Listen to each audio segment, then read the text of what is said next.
The day had started like any other Tuesday.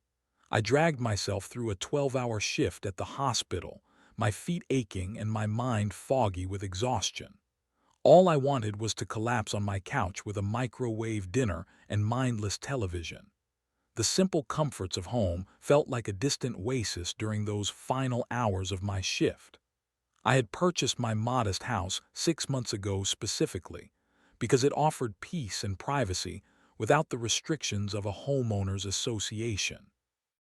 The neighboring development, with its matching roof lines and regulated mailbox colors, had tried to absorb my property during construction, but the previous owner had been adamant about maintaining independence. I appreciated that stance more with each perfectly manicured lawn I drove past on my way home. My slightly wild garden and the vintage motorcycle parts occasionally scattered across my driveway would never have survived their rule books. I turned onto my street at exactly 7:36 p.m., the familiar landmarks of my neighborhood signaling that I was almost home. The large oak tree at the corner, the faded blue mailbox 3 houses down, the friendly golden retriever that always watched passers-by from behind a picket fence. These small constants provided comfort after hours of medical emergencies and human suffering. But as I approached my driveway, something immediately felt wrong. My garage door stood partially open, something I never allowed. I am meticulous about home security, perhaps to a fault. I braked sharply, heart suddenly pounding as I considered whether I might be interrupting a burglary in progress. I parked on the street and approached cautiously, phone ready to call for help. Peering through the gap, I froze in disbelief. Taking up most of the available space sat a gleaming white Porsche Cayenne SUV, its pristine surface reflecting the overhead garage lights I definitely had not left on. The vehicle looked wildly out of place next to my shelves of tools and garden supplies. For several long seconds, I simply stared, my tired brain struggling to make sense of the image before me. Had someone mistaken my house for another? Was this some bizarre prank? I pressed the garage door opener with trembling fingers, watching as the door slowly revealed the full extent of the intrusion. A piece of paper fluttered on the windshield, held in place by the wiper. I approached warily, half expecting someone to jump out at me. The note, written in flowing cursive on expensive stationery, read, "Needed covered parking for my car while contractors work on my driveway. Thanks for understanding. Linda." No phone number, no request for permission, just the confident assumption that my private property was available for her convenience. I felt heat rising from my collar to my face. The audacity was breathtaking. I scanned my memory for anyone named Linda in my acquaintance and came up empty. Then I recalled a woman from the adjacent development who had once commented on my lawn being rustic, with a tight smile that suggested she meant something else entirely. Could this be the same person? I pulled out my phone and snapped several photos of the vehicle and the note. Something told me I might need documentation. Then I went inside, my desire for rest replaced by a simmering anger that made it impossible to relax. I paced my living room, wondering when this stranger would return for her luxury vehicle and what exactly I would say when she did. Opening my laptop, I searched neighborhood social media groups until I found what I was looking for: Linda Mercer, HOA board member for Oak Ridge Estates, the development that bordered my property. Her profile picture showed a slim woman in her 50s with highlighted blonde hair and the practiced smile of someone accustomed to getting her way. According to her profile, she was a real estate agent specializing in exclusive properties and had served on the HOA board for 3 years. I called my neighbor Frank, who had lived in his similarly independent house for decades. "Oh, that would be Linda Mercer," he confirmed when I described the situation. "She believes that HOA stands for her own authority, been trying to expand their jurisdiction for years. Surprised she went this far, though. Actually parking in your garage. That takes nerve. The hours ticked by with no sign of Linda. I checked the Porsche periodically, half expecting it to vanish as mysteriously as it had appeared. By 10 p.m., my initial shock had hardened into resolve. I was not going to let this violation pass without confrontation. This was my home, my space, my sanctuary, and someone had treated it like a public parking lot. The clock on my microwave read 11:22 p.m. when headlights swept across my living room window. I had been sitting in the dark for nearly an hour, too keyed up to sleep, too distracted to focus on anything productive. I moved to the window and watched as a sleek BMW pulled into my driveway.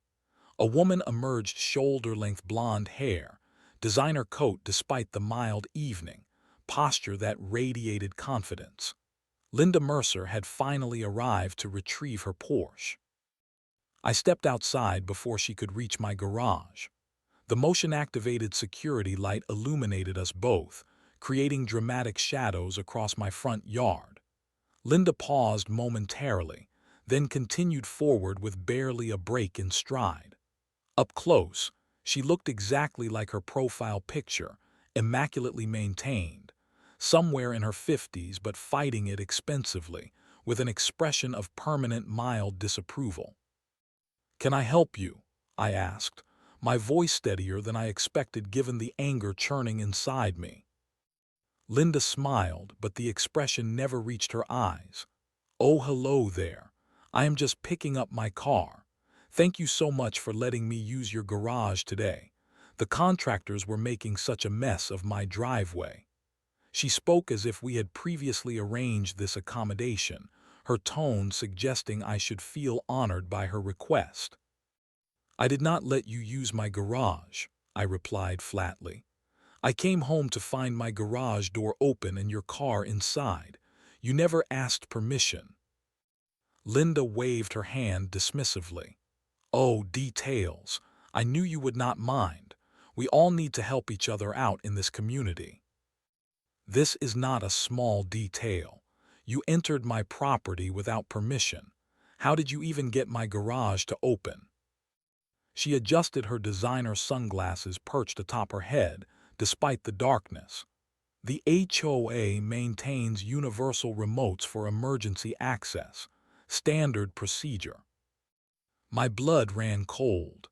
"I am not part of your HOA. You have absolutely no authority over my property." Linda's smile tightened almost imperceptibly. "Well, technically that may be true on paper, but your property affects our neighborhood aesthetics and values. We all have to maintain certain standards." She gestured vaguely toward my yard with its natural landscaping that contrasted sharply with the geometric precision of Oak Ridge Estates. "My property is outside your jurisdiction, period.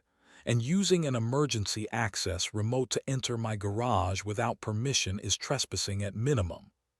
I pulled out my phone, opened the camera app, and began recording. "I need you to acknowledge that you entered my property without permission and that you will never do so again." Something shifted in Linda's demeanor. The polished veneer cracked slightly, revealing a harder substance beneath. "Are you recording me? That is very unnecessary."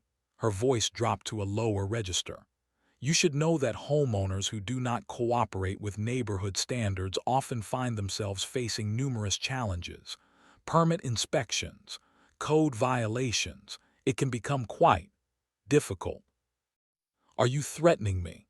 I asked, making sure my phone captured every word. "Threatening? Goodness, no. Just offering friendly advice." She smiled again, this time showing too many teeth. "The HOA has significant influence with local officials. Being the single non-compliant property in an area can attract unwanted attention. I am simply suggesting that a cooperative attitude serves everyone better." "Let me be absolutely clear," I said, stepping closer. "You will remove your car from my garage immediately. You will never again enter my property without explicit permission. and if there is any retaliation whatsoever, I will pursue every legal avenue available to me. Linda retrieved keys from her expensive handbag, the metal catching the security light. You have no idea who you are dealing with. I have been managing this community since before you even thought about moving here. She stalked past me toward the garage. Some people only learn through consequences. I followed at a distance, still recording as she entered my garage, started her Porsche, and backed out with an unnecessary rev of the engine. Before driving away, she rolled down her window. I genuinely hope you reconsider your attitude. Things go so much more smoothly when people understand their place in the community hierarchy. With that parting shot, she accelerated down my driveway, leaving me standing alone with my phone still recording the empty space where her car had been. I stopped the video and saved it, hands shaking not from fear but from contained fury. I checked my garage carefully, ensuring nothing had been disturbed or taken, before securely closing the door. Inside my house, I downloaded the video to my computer and made multiple backups. Something in Linda's demeanor suggested this confrontation was far from over. Her casual entitlement, her implied threats, her mention of community hierarchy, all pointed to someone accustomed to power and unused to resistance. I did not sleep well that night, my mind racing with the confrontation and the violation of my personal space. Little did I know that this incident was merely the opening move in what would become a protracted battle for my property rights and peace of mind. The first sign that Linda intended to make good on her veiled threats came 3 days later. I returned from work to find my mailbox hanging open, several envelopes torn and discarded on the ground. Inside, the remaining mail showed signs of having been rifled through. Bills had been opened, their contents removed and stuffed back haphazardly. I might have dismissed it as random vandalism if not for what happened the following day. My garbage cans, placed at the curb for collection, remained full while every other house on the street had been serviced. When I called the waste management company, they informed me that they had received a cancellation request from the homeowner. The pattern continued. A police officer appeared at my door at midnight regarding noise complaints from neighbors. On a night I had worked a double shift and my house had been empty for 16 hours. Anonymous calls to the hospital questioning my professional conduct began to surface. Each incident on its own seemed minor, possibly coincidental. Together, they formed an unmistakable campaign of harassment. The evidence became irrefutable 1 week after our confrontation. A plain white envelope appeared on my front porch, containing no return address or identifying marks. Inside was a single sheet of paper with a typed message. Being a team player makes life easier for everyone. Resistance only creates unnecessary friction. Reconsider your position while options remain available. That evening, I drove to the hardware store and purchased security cameras. Not the decorative kind that merely create the appearance of surveillance, but a comprehensive system with motion detection, night vision, and cloud storage. I spent my only day off that week installing cameras covering every approach to my house, my garage, and my property lines. The investment proved its worth immediately. The very next day, my doorbell camera captured Linda approaching my front door in the middle of the afternoon, glancing furtively over her shoulder before quickly slipping an official-looking document into my door frame. I retrieved it as soon as I received the motion alert on my phone. The document, printed on Oak Ridge Estates HOA letterhead, listed numerous alleged violations of community standards: improper lawn maintenance, unauthorized vehicle storage, unapproved exterior paint color, and failure to submit renovation plans for approval. Each violation listed potential fines totaling over $2,000. The letter was signed by Linda as enforcement chair. I consulted with my neighbor Frank again, showing him the notice. His weathered face darkened as he read. "She has done this before," he revealed, inviting me inside his home where dozens of similar notices filled a folder. Started with Gary Thompson 4 years ago when he refused to remove his amateur radio antenna. Poor guy, eventually sold at a loss just to escape the harassment. Then there was Maria Diaz, who painted her door red instead of the approved forest green. And the Williams family, with their unauthorized basketball hoop. Frank introduced me to other neighbors who lived outside the HOA boundaries. Each shared similar stories of Linda's escalating tactics against those who resisted conformity. Several had eventually capitulated, voluntarily joining the HOA to escape the constant pressure. Others had moved away. None had successfully stood their ground long-term. She believes the neighborhood would be more marketable if every property fell under HOA control, explained Frank. More marketable means higher commissions on home sales, and Linda Mercer likes her commissions. I thanked Frank for the information and returned home, more determined than ever to document every incident. That resolution was tested severely at 2:17 a.m. when my phone buzzed with another camera alert. Peering at the screen through sleepy eyes, I felt a surge of adrenaline that banished all fatigue. The night vision camera over my garage captured Linda approaching stealthily, looking directly at the camera with what appeared to be a smirk. In her hand gleamed something small and metallic, a key. She moved toward the side door of my garage with unmistakable purpose, inserted the object into the lock, and attempted to turn it several times before appearing frustrated and retreating toward the street where a car waited with its lights off. I watched the footage 3 times in disbelief. The violation felt intensely personal, a cold invasion that went beyond harassment into something more sinister. Sleep became impossible as I paced my house, checking locks and peering through windows at shadows. First thing in the morning, I called a locksmith and had every external lock on my property changed, including the electronic opener for my garage door. The next weeks brought an escalating series of incidents. Anonymous complaints to code enforcement about non-existent violations. Strange cars driving slowly past my house at odd hours. Flyers distributed to neighbors warning about my property, lowering community standards and property values. Each incident joined my growing documentation. Each camera recording, each message, each official notice went into carefully organized files. I began keeping a detailed journal with dates, times, and descriptions of every suspicious occurrence. I installed additional lighting around my property and began using a security app that logged every entry and exit from my home. I was no longer merely reacting to Linda's campaign. I was preparing for whatever came next, because something in her calculated escalation told me this conflict was far from over. It was merely entering a new phase.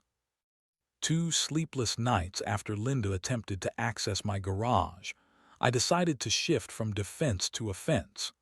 Understanding exactly where I stood legally became my priority.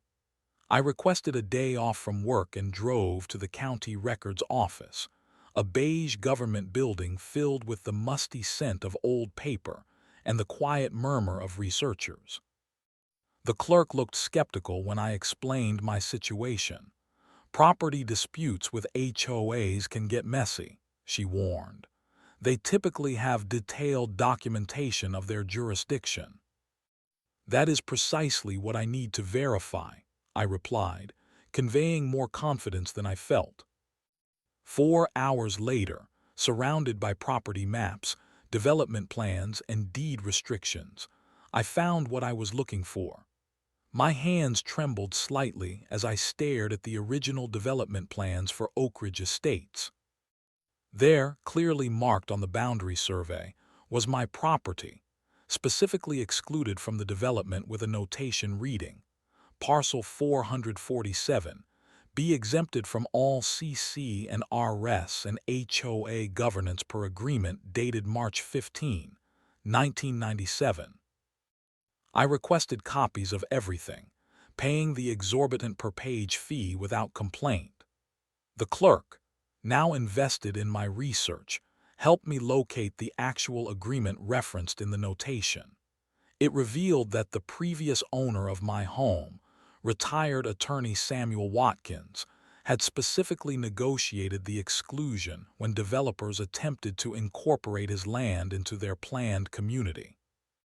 Mr. Watkins was quite thorough, the clerk remarked, showing me additional documentation.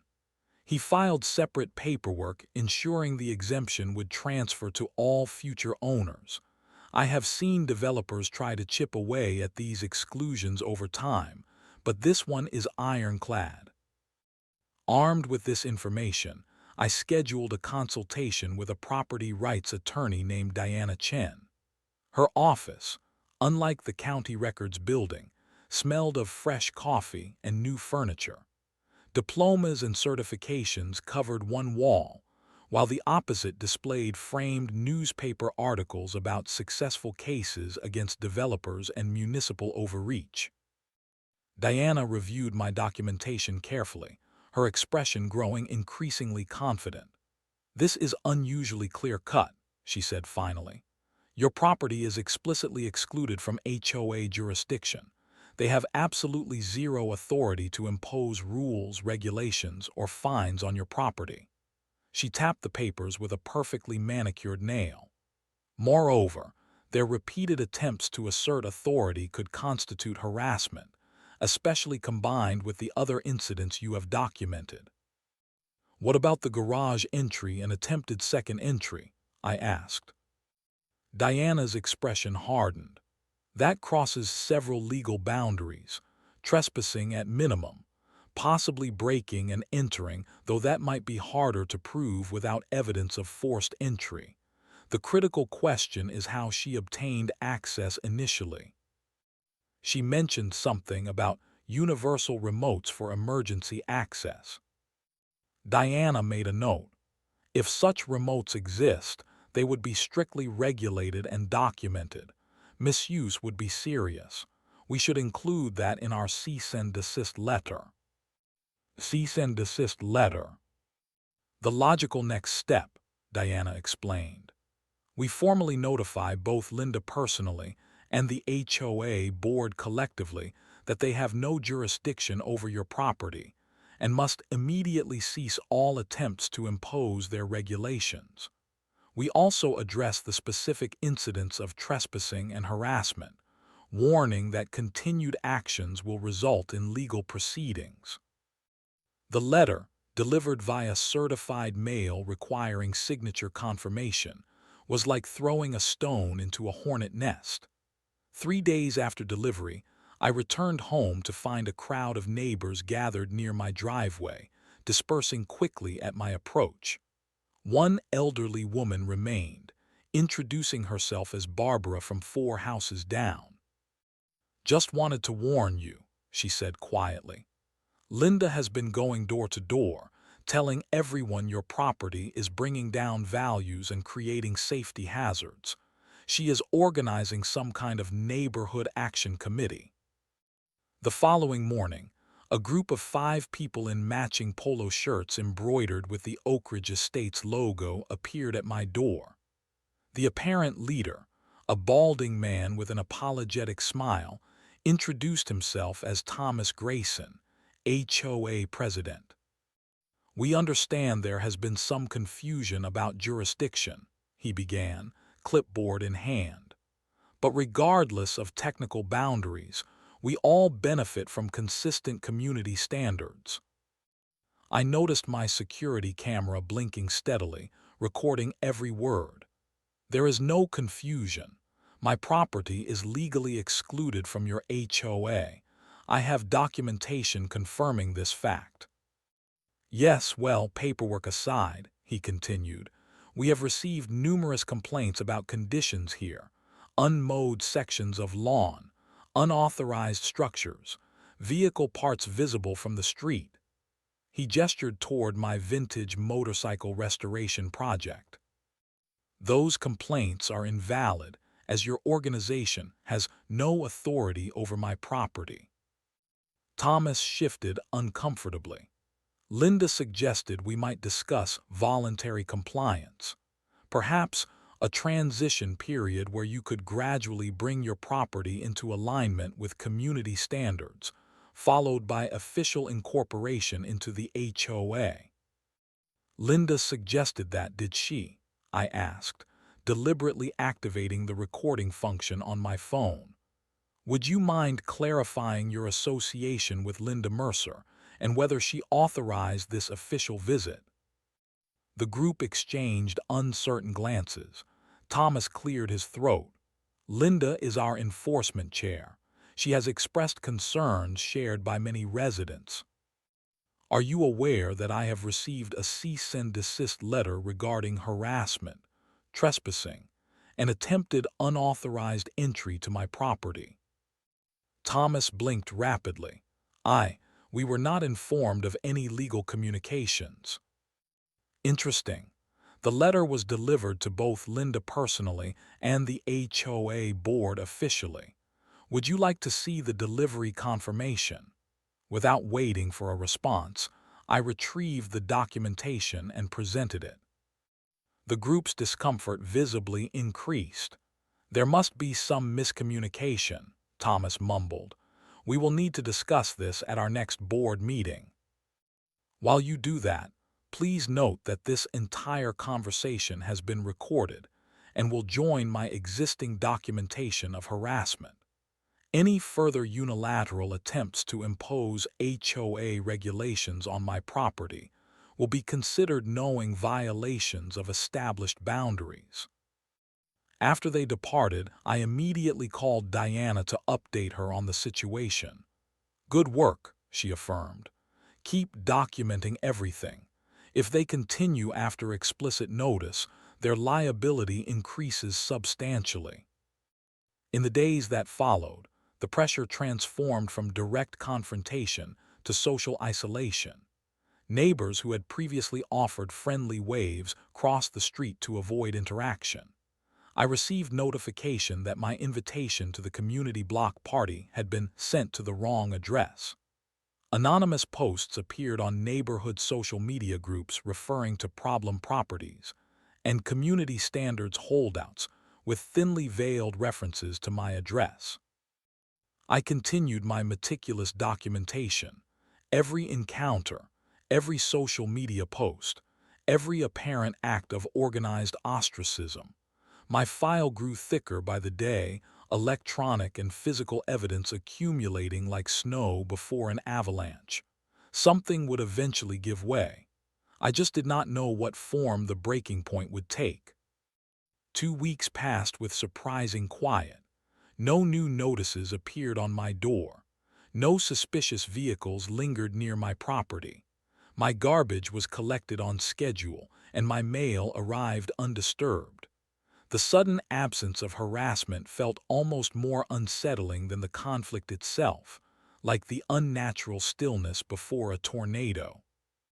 I maintained vigilance, checking my cameras regularly and keeping my documentation organized. But gradually, the constant state of alert began to exhaust me. Perhaps, I thought cautiously, the cease and desist letter had finally penetrated. Perhaps the HOA board had reigned in Linda's vendetta after realizing the potential legal consequences. On Tuesday afternoon, my doorbell rang. The security feed showed Linda standing on my porch, alone, holding what appeared to be a gift basket. No clipboard, no official-looking documents, no accompanying board members. Just Linda and an elaborate arrangement wrapped in cellophane and tied with a gold bow. I hesitated before answering, making sure my phone was recording in my pocket. When I opened the door, Linda offered a smile that appeared genuinely contrite, a stark contrast to her previous condescension. "I owe you an apology," she said immediately, extending the basket toward me. "I have been incredibly inappropriate and unprofessional in my approach to your property situation." The basket contained expensive wines, gourmet chocolates, artisanal cheeses, and a handwritten card. I accepted it warily, maintaining a careful distance. "The HOA board had an emergency meeting after receiving your attorney's letter," Linda continued. "They helped me understand that I had overstepped significantly. I became so focused on uniform neighborhood aesthetics that I lost perspective on legal boundaries and personal property rights."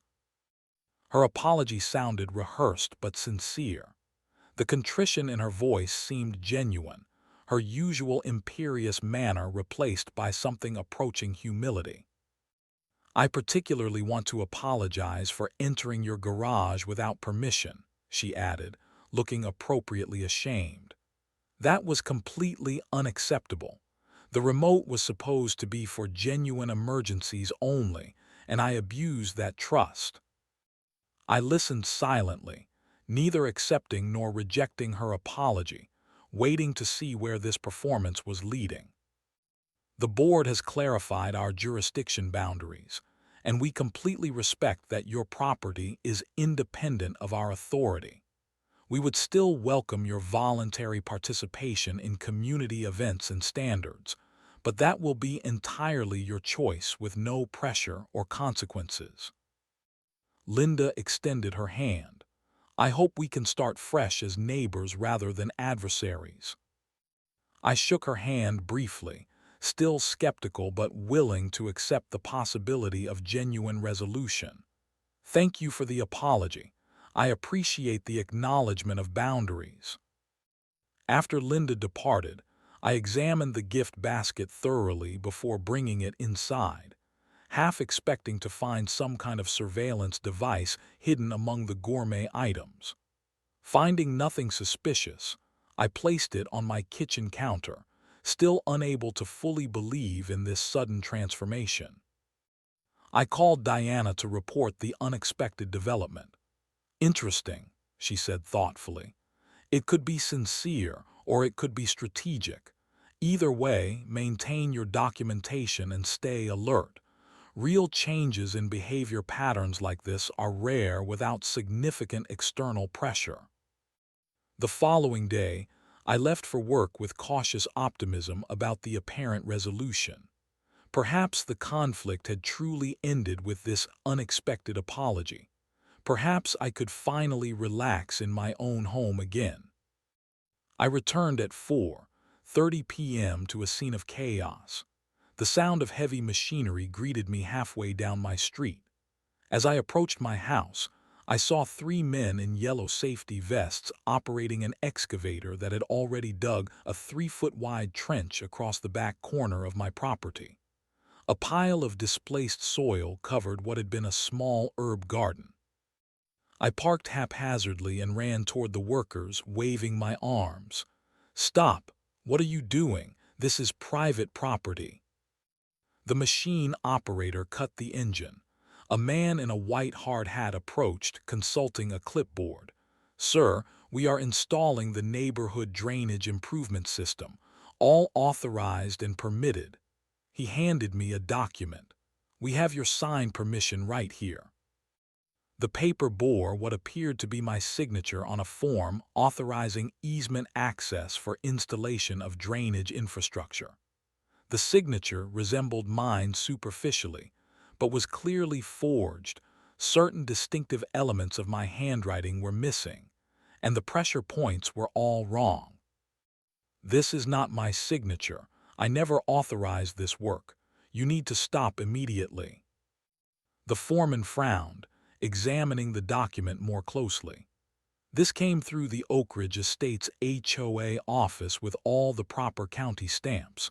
"We verified everything before starting." "I am not part of that HOA. They have no authority over this property, and that signature is forged. Confusion spread across the foreman's face. Look, we are just following the work order. Maybe there has been a misunderstanding, but all our paperwork is in order. Your paperwork is fraudulent.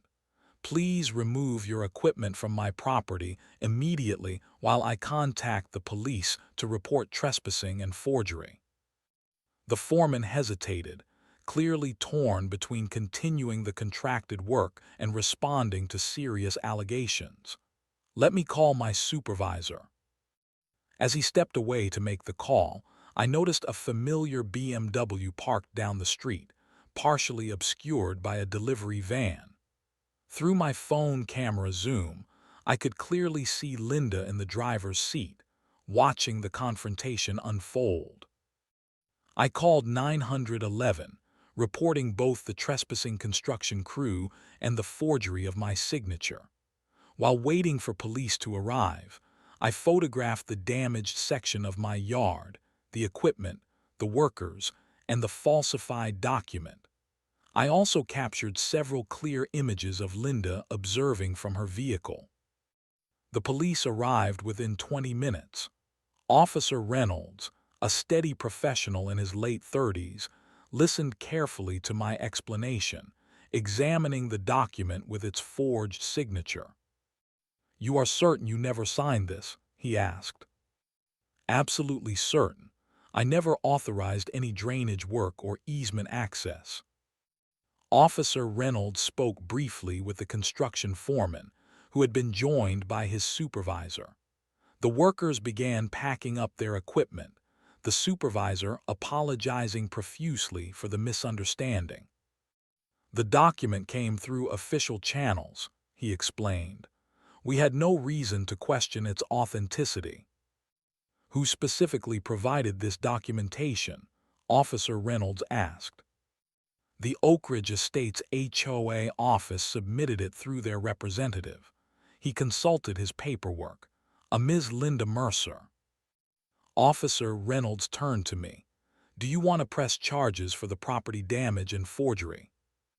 "Yes," I replied without hesitation. "And I want to report Linda Mercer specifically. She is still watching from her car down the street." As if sensing she had been identified, Linda's BMW pulled away from the curb and accelerated down the street. Too late, I had already captured clear images of her surveillance. As Officer Reynolds completed his report, a strange calm settled over me. The elaborate apology, the gift basket, the apparent reconciliation all had been a calculated distraction, while Linda prepared her most aggressive move yet. But unlike her previous tactics of intimidation and harassment, forgery of official documents crossed firmly into criminal territory. This was no longer a neighborhood dispute about property boundaries and aesthetic standards. This was fraud, criminal trespassing, and malicious property damage. The invisible war had finally become visible, documented not just by my private records but now in official police reports. Linda had finally overplayed her hand, and judging by the serious expression on Officer Reynolds's face as he photographed the damage and collected statements, the consequences would extend far beyond neighborhood gossip and social ostracism. The police report filed that afternoon marked a turning point. Officer Reynolds took the matter seriously, particularly after viewing my extensive documentation of the previous incidents. What might have been dismissed as a neighborhood dispute now had the weight of accumulated evidence suggesting a pattern of escalating harassment culminating in criminal forgery. "We will need to investigate the source of the forged signature," he explained. "That elevates this situation considerably." I provided copies of my cease and desist letter, security camera footage, and incident journal. Officer Reynolds seemed particularly interested in the attempt to access my garage using what Linda had called a universal remote. HOAs do sometimes maintain emergency access capabilities. he acknowledged. But those are strictly regulated and documented. Misuse for personal purposes would be unauthorized access at minimum. The following morning, I called Diana to update her on the dramatic developments. Her response was immediate and forceful. This changes everything. We are now dealing with actual criminal behavior, not just civil harassment. We need to move quickly. Within 24 hours, I found myself in a conference room at the police station, reviewing security footage with Detective Sarah Martinez. Unlike Officer Reynolds's initial report taking, this felt like a serious investigation. Detective Martinez methodically examined each video clip, taking particular interest in the footage showing Linda directing the construction crew just hours before their arrival at my property. She clearly points to the specific area they later excavated, Detective Martinez noted, replaying the video showing Linda gesturing emphatically to two men in hard hats early that morning while I was at work. This establishes direct involvement in the property damage, beyond just document submission. 3 days later, my doorbell rang again. This time the security feed showed 4 people, Thomas Grayson and 3 other HOA board members I recognized from their previous visit. Their expressions ranged from concerned to openly distressed. "We need to speak with you about the situation with Linda Mercer," Thomas began nervously after I invited them into my living room. The HOA board was completely unaware of her actions regarding the forged easement document or the attempted garage access. Yet you accompanied her to my property demanding compliance with HOA regulations after receiving our cease and desist letter, I replied evenly. Thomas looked deeply uncomfortable. Linda presented the situation very differently to the board. She claimed there was ongoing negotiation about voluntary compliance, not a legal dispute about jurisdiction. Another board member, a silver-haired woman named Patricia, leaned forward. "We have reviewed your property documentation. You are absolutely correct that your parcel is excluded from our HOA jurisdiction." Linda misrepresented this fact to the board repeatedly. "We came to assure you that Linda has been suspended from her position pending investigation," Thomas added, "and to discuss how we might make this right." "Make this right," I repeated. "My property has been damaged. I have been harassed for weeks. My signature was forged on official documents. How exactly do you propose to make that right?" The board members exchanged glances. Patricia spoke again. "We are prepared to cover all costs for restoring your property to its previous condition. Additionally, we will reimburse any legal expenses you have incurred as a result of this situation. And most importantly," Thomas added, "we want to formally acknowledge that your property stands outside our jurisdiction. We will document this in our official records and ensure all board members present and future understand this boundary." Their offer seemed sincere, but after Linda's performance with the gift basket, I remained skeptical. "I appreciate your offer. However, I will need everything in writing, reviewed by my attorney." "Of course," Thomas agreed quickly. "We have already drafted a proposed agreement. Our attorney can work directly with yours on the details." As they departed, I wondered what had prompted this sudden accountability. Had the police investigation rattled them?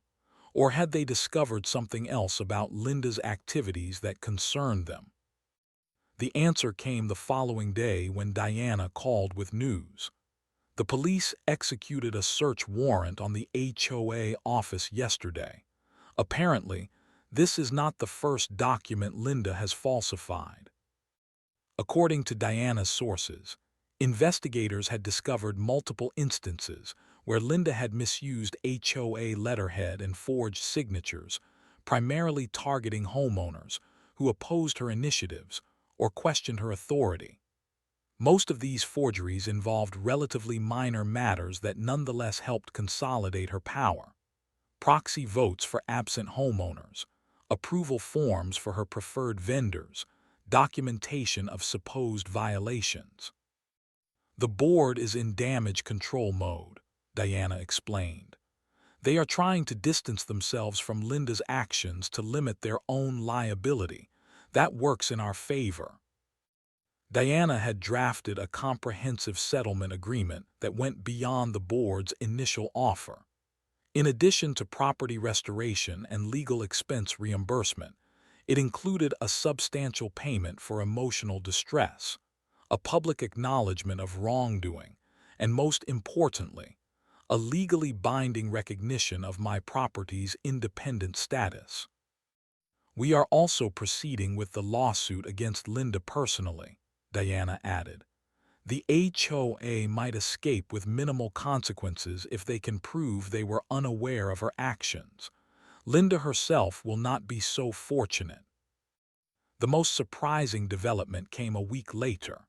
My phone began ringing with calls from unfamiliar numbers, residents of Oak Ridge Estates wanting to share their own experiences with Linda's reign.